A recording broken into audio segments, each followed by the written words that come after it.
Time to go through the roles. If you have owner, every flow can have only one owner. Owner is the person who actually creates the flow. You cannot change the owner of the flow. You cannot remove the owner from the flow. So as soon as you create a flow, you own it. This is the person that has full control over the flow and can make all the changes. And also this person can add more co-owners. Co-owners are the users that can make changes in the flow. They can take the flow to the edit mode and make changes, and basically they get all the access to the flow that the owner gets other than the actual ownership. So basically when someone makes changes in the flow, when a flow fails or something like that, owner gets a notification. So this owner is an extremely important role in a flow. On the other side, you have run-only users. These users can have access to the flow and start it with manual trigger, but they cannot make changes in the flow. So basically, if they have the Power Automate app on their tablet, phone, or anything else, or they just go to the web interface, they can go to the flow and they can fill the form if there are any fields required, and then push the button and start the flow.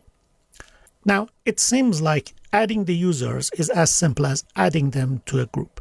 So in this lecture, we want to go through adding co-owners and see the things that we need to really watch.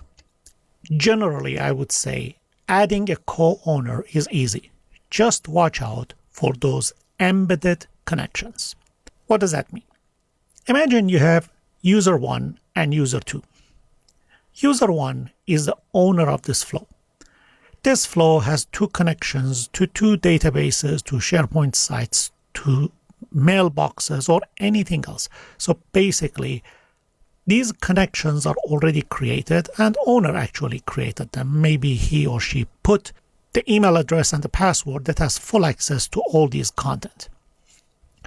So basically, initially, this user had access to these content sources, whatever they are, and just added the credentials to the connections that enables the flow to talk to these content sources.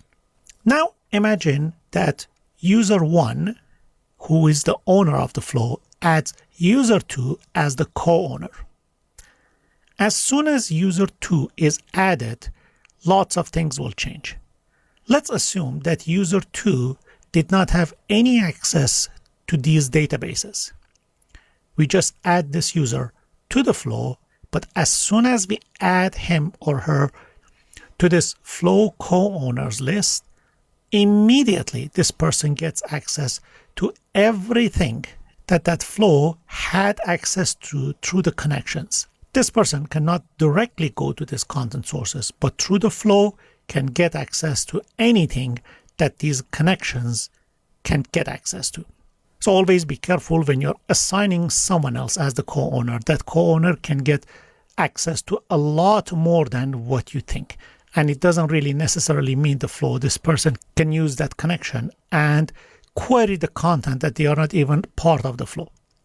So be a little bit careful about unauthorized access through the connections. Now let's see how we can do that. So just like before, I go to flow.microsoft.com and I click on My Flows to see the list of all available flows that I have here. Imagine I want to pick up, for example, the condition demo. So the first thing that you want to do, we need to pay attention to the connections, because if I want to add another co-owner, anything that this connection has access to will be accessible to that added user. So we got to make sure if you're not giving extra access to that single person. Then I can click on Add Owners, and immediately you will see the list of embedded connections that tells you these are the connections in use. So whoever the user you add, they will use the delegate account of Ali Raza to get access to Office 365 Outlook. I'm fine with that. So I just add another user called Jason Smith that we added before. It again gives you the warning that are you sure you want to give this access to this person, because the owners have access to all these information through this connection. Are you sure you want to do that? I would say yes, and I click on OK. And now Jason Smith has all the access to the connection sources, plus this person can click on the edit and make changes to the flow the same way that I do.